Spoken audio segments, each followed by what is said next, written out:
Game Night is one of those movies that I've had to think about before doing my review because it was a little bit better than I expected it to be. The basic storyline is about Jason Bateman and Rachel McAdams' characters of Max and Annie, two super competitive people who come together and have a relationship, get a house, settle down and start to sort of endeavour on starting a family.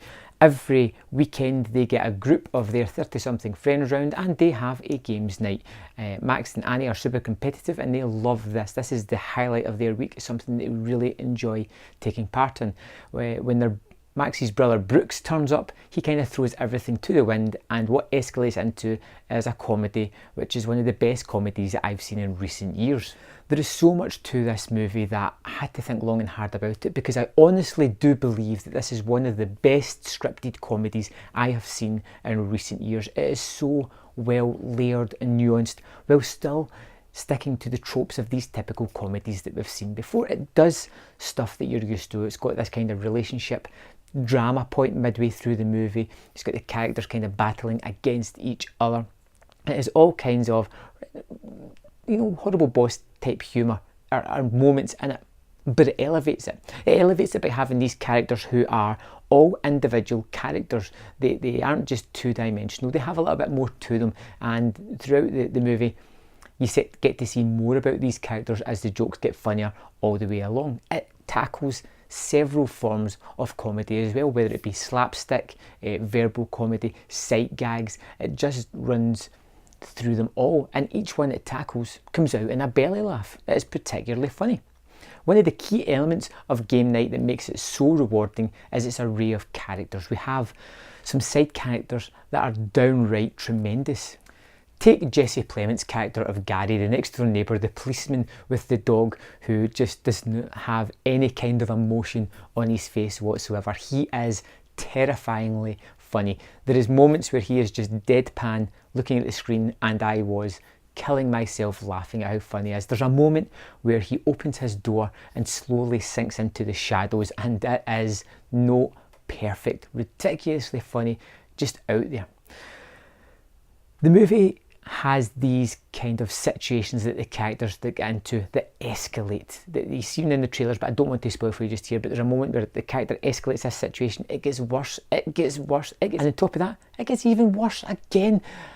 And instead of trying to come up with some really convoluted solution, the character just stands up and goes, sod it, it is what it is, and just walks out of that situation. And it's something that you've always wanted somebody to see just do in one of these movies, just realise they've made a huge mistake and just leave it. Don't try to make any excuses, just get the hell out of there. There is so much love for games in this movie as well. It's called Game Night. There's lots of games mentioned during it, but there is lots of sight gags to the games throughout the movie as well. The whole plot is kind of Cluedo-esque. There has been a kidnap, kind of like a murder. They're trying to figure out who did it, what did it, with what. There is things to Monopoly all through the movie, like the car, the dog. There is somebody that looks like the Monopoly guy at one scene as well. It's enriched with this game environment. If it's something that you played a lot of or you know a lot of, you'll see it throughout the movie. I loved the pairing of Rachel McAdams and Jason Bateman. Yeah, it's a typical Jason Bateman role, but with better writing, with better direction, and it just creates this pairing that you really have a lot of fun just watching them go through the motions in this movie. The direction as well. There is some fantastic direction touches in this from first-time directors, which I thought were really great. Like the tilt and shift photography is a really neat touch, and they go to it several times, and every time it just creates that off-kilter, almost miniaturized look. It just looks a little bit otherworldly and strange, and I like that within this sort of aesthetic of this crazy world that's going on. There is also several car chases, and it looks as if the camera is attached to the back of the vehicle, so when it swerves, the camera is going with it. Feels a little bit odd, but it puts you into the action. There is some really nice touches like that throughout the movie. I can't talk about how good this movie is enough. I've been recommending it to everybody that I possibly can. I want to go back and revisit it again. The one thing that I wasn't unsure of when I watched it was the tone. It took a little while for that to settle in, but now I'm accustomed to that. I would love to go back and check this movie out again. I think it's going to be even better the second time round when I start to notice things that I hadn't noticed the first time. do yourself a favour. This is a great movie to go and check out. It'll just alleviate any kind of stress or tension that's in your life. It's so funny, it's riotous, it's got great characters, funny moments, it's got jokes that repeat themselves but get better the more and more they go on. You get sight gags that are just hilariously funny. There's all these side characters that just enrich the piece.